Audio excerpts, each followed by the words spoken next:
And welcome back. Two major economic indicators out this week, adding fuel to Governor Romney's presidential campaign and putting President Obama, well, on the defensive. First, the U.S. economy growing just 1.5% in the second quarter. And then the White House releasing its new deficit projection for 2012. $1.2 trillion, yes, making this the fourth consecutive year of $1 trillion plus deficit. So what does all this mean for the race for the White House? John Hlinko is the founder of Left Action and president of the Hlinko Consulting Group, and Sabrina Schaeffer, executive director of Independent Women's Forum. Thank you both for joining us this afternoon. Let's get right to the question here. What's going on? I mean, everyone talked about hope and change about 4 years ago, and it's turned into a lack of jobs, and we've got the health care issue going on. And do either of you support President Obama in terms of his policies? I know he's a likable man, but what about his economic policies? Well, I definitely support him in terms of his policies, but the reality is what we've had for the last 4 years is Republican leadership that has focused more on preventing Barack Obama's re-election. But how has that delivered jobs? Well, that's what I mean. The Republican leadership has not been focused on delivering jobs. The unemployment rate came down from a little over 10% to 8.2% with the help of the stimulus. It would be very logical to have another jobs program to bring it down further, but the Republican leadership is preventing that. All right, John, since you mentioned, let's bring up that graph of the unemployment rate right now. Sabrina, I know you want to tackle this, so jump in there as we look at that graph of the unemployment rate holding at 8.2%. The president wanted to bring it down much lower than that. What happened? Yeah, you know, I think the problem is that these economic reports have become just business as usual with this administration.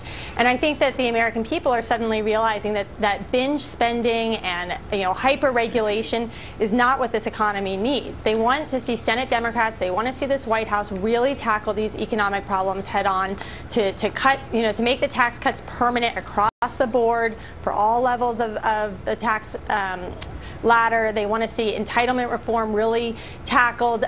They need a leader now who is ready to make real change, not more of the same wealth distribution. Well, but as John pointed out, though, the president wanted to make real change, and he was stifled by some of the members on the right who said that they didn't want to move forward. He many people criticized him being a party of no. Well, they did. They prevented him. I mean, it would did they have really been prevent him, or did the president put out a... Wait, hold up a minute. Hold up. Let me ask this question. Did they really prevent him when the president, instead of going after jobs in the initial days of his presidency, went after health care? Well, we can walk and chew gum at the same time. I mean, he went after health care, but he also pushed forward the stimulus, which brought the unemployment rate down by 2 points. And even at the time, economists were saying, look, this will bring it down by about 2 points, but we need a bigger stimulus. We should have had a bigger stimulus. Let's remember that the sort of technical Great Recession is believed to have ended 3 years ago already. So we've been sort of having this sputtering recovery, and we can't really seem to get the engine going. The problem is that this is the third economic dip in 3 years. This is, as Kelly mentioned earlier, the fourth consecutive quarter in which we've had trillion dollar plus deficits. We still have unemployment at over 8%. We have manufacturing that continues to shrink.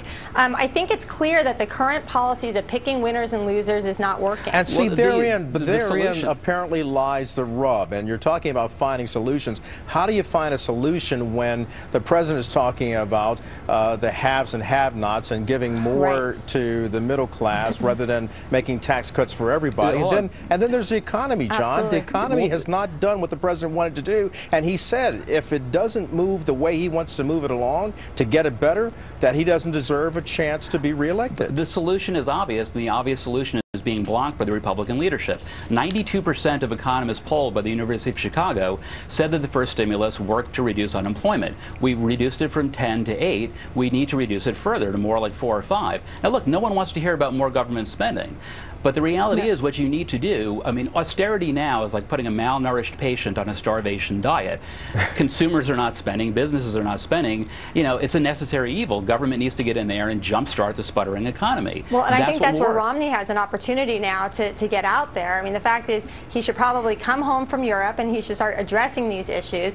He hasn't done a whole lot of sort of laying out of his economic plan, but he has talked about cutting government spending from 24% to 20% by the end of his first term. reform. That's a good place to start. And well, Sabrina, I'm glad you brought that more. up, because a lot of people who are criticizing Governor Romney would like to see a specific plan. But John, getting back to what you were saying about Republican leadership, and then there's Democrat leadership, how about just good old American leadership, where we all roll up our sleeves, cross the aisle, left and right, everybody working together to get something done to help this country get back to work? I fully endorse that. I mean, I think, honestly, this should be the kind of thing where we could sit down and in about 15 minutes figure out, look, we need more spending now while we're in recession, but we need a long-term plan to reduce the structural deficit. That's what 90% of economists would say. Sabrina, last word real quickly. We got to go.